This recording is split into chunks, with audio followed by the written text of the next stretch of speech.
இன்னைக்கு நம்ம பார்க்க போற பழம், ஆப்பிரிக்காவ விட வெளியில பரவலா அறியப்படலைன்னு தான் சொல்லலாம்.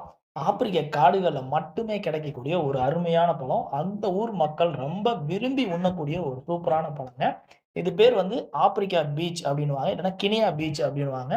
ஆப்பிரிக்கா இனிப்பு ஆப்பிள் அப்படின்னு கூட சொல்லுவாங்க. இது என்னன்னா, ஆப்பிளோட சுவையில இருக்கும். அதே நேரத்தில ஸ்ட்ராபெர்ரியோட சுவையில இருக்கும். இது பார்த்தீங்கன்னா, பார்க்கறதுக்கு நம்ம ஊரு ராம் சீதா இருக்கும் பார்த்தீங்களா? அதே மாரி ரெட் கலர்ல இருக்கும். அதாவது ஆப்பிரிக்கா ரெட் பீச் அப்படின்னு கூட சொல்லுவாங்க.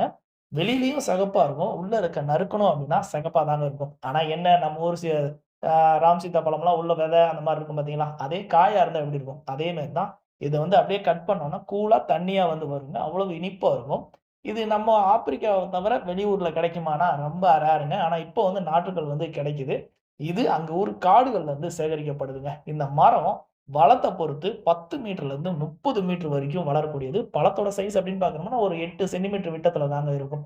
இந்த பழத்த அப்படியே நறுக்கி என்ன பண்ணுவாங்க, அப்படியே சாப்பிடுவாங்க. இல்லன்னா கடிச்சு சாப்பிடுற பழக்கம் இருக்கு. நம்ம ஊர்லலாம் இன்னும் வர்றதுக்கு எப்படியும் ஒரு 5, 6 ஆண்டுகள்ல வந்துரும். இத பொதுவா பார்த்தீங்கன்னா, ஒரு 4 ஆண்டுகளுக்கு மேல காய்க்கக்கூடியதுங்க.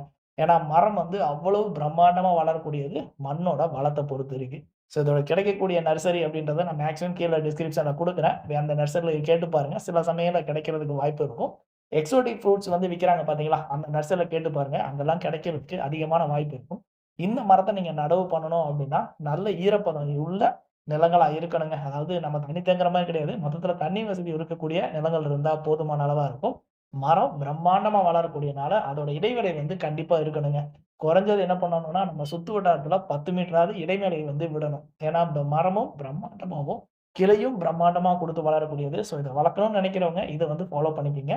இந்த மாரி விவசாயம் சம்மந்தப்பட்டது, அதே மாரி ஃப்ரூட்ஸ் சம்மந்தப்பட்ட வீடியோஸ்க்கு நம்ம சேனல மறக்காம சப்ஸ்கிரைப் பண்ணிக்கங்க.